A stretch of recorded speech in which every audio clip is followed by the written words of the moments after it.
Good morning, welcome back to the morning show right here on Channel 18 Outside Television. I'm hanging out with Katie Ferrington, and we're talking about the Never Summer Adventure Race coming up this summer, July 22nd, 23rd. It's going to be a pretty big deal locally. It's the second annual. Yes. And Katie, you're from Boulder, and you were camping and just got the idea to let's... Yeah, we're with a Winding River Ranch outside of Grand Lake, and I was like, there's never been a race in this area, and there's a lot of land, and that's what you need to have a good adventure race, is some land that can be permitted for an event like this. And started reaching out to local authorities and to the town, and got it set up. So 2016 was Grand Lake. 2017 will be Granby Ranch as the start it's finish. going to move every year. It does move. And there's a big reason for that. Why is that? Yeah, you don't want the racers to know the course. So it's an unknown course. If you come back the second year, that course is already known. So correct. You got to have a new. So it's going to be a 6-hour kind of for more of the beginner intro to an adventure race, and a 24 hours that's going to be the real competitive. Yes. So let's talk about the 24. So that's a long amount of time. You're going to be biking, rafting, hiking, and are you mixing and matching? I mean, or is it like a stage? Like, is it a running stage, then a biking stage, then a water stage? They will find out the night before they get here. They'll get their rules of travel and they'll get their maps. So they will start working as a team to figure out kind of how they're going to go. Okay. But yes, there'll probably be 1 or 2 legs of the rafting, 3 or 4 legs of biking, a couple legs of trekking. Now, are you bringing the bikes along with you, or is there going to be times where you kind of do loops where you come back and you can get to your bike? There will be a couple times where you'll have to leave your bike and race volunteers will transport it. It's considered a supported race, so race volunteers will move gear if needed. If that is a part of the map. So, correct. So let's talk about all this gear. You got 24 hours and you got a lot of things to do. And so what are you bringing along? Yeah, so this is my typical 24-hour pack. I just threw my bike helmet on. A little special thanks to Rudy Project. They're our bike helmet sponsor. Rudy Project is your sponsor, so that's cool. For journey racing, yep. And so my pack, I have Osprey. There's lots of great packs out there. I always have my compass in here. And I've got a... So even though you're not a navigator, you've got a compass. Yeah, you always want to double checking, especially when it gets to those late hours. You just want to make sure your navigator's going the right direction. Whistle for safety. Knife for safety is in there. I won't pull everything out. Hydration system. I got the map of last year's race. You got your trekking poles. Let's get inside. Yeah, trekking poles. You know, I probably won't use them for a 24-hour race, but I threw them in because a lot of people will. And so now I understand you're going to need. Oh my goodness, you got loaded with Fritos. Yeah, this is Fritos. Okay. Some lightweight food packed with calories. So this is what a pack for me would look like, with lots of food. And I'd stash them in my jersey, in my pack. You know, like the airport, you keep it in a nice, organized, gallon-sized Ziploc bag. Yeah, right? keep it dry and organized there. I'll always have another Ziploc with my mandatory raincoat. Now, I assume someone's going to be the pack mule that brings the raft along. Is that right? Yes. If there's pack rafting, usually the strongest teammate, we call it the mule or the horse, will have a bigger pack, and we'll put the pack raft. Do you trade packs throughout the event? If there is a weaker person that is just slow, not feeling good for whatever reason, is a little slower, then we will kind of take their pack or take stuff out of their pack. That's the first thing to do to speed up the team, is to unweight the slowest person.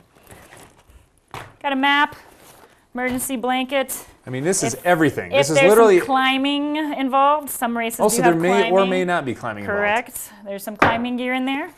And then a first. So this is an adventure race. I mean, you don't know what you're getting into, so you come prepared for. I mean, you got everything here. Yep. This is incredible. Okay, and then including a raft and bikes, and I mean, there's a lot of gear involved in this sport. Yep. So how do you go about picking a team? I mean, are these just a group of friends and you get to it? But you're pretty competitive, so I assume, are you online looking for people with a niche that can fill the need? Yep. So usually, like at the 6-hour level, you just talk to your friends, find your outdoorsy, athletic friends that want to do it with you.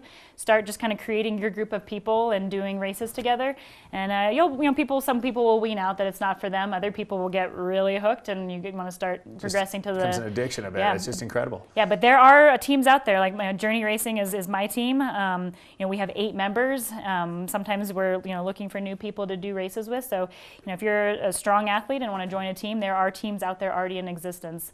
There's also a Facebook page, is Facebook Adventure Race Teammate Finder. Oh, teammate, there you go. There you go. So if you can always go on there. See what you need. If you need a mule and you're a big ox, get on there and you might fill it in. Well, let's really hit. I mean, we got July 22nd, 23rd is going to be the Never Summer Adventure Race. It's our second time doing it. Yep.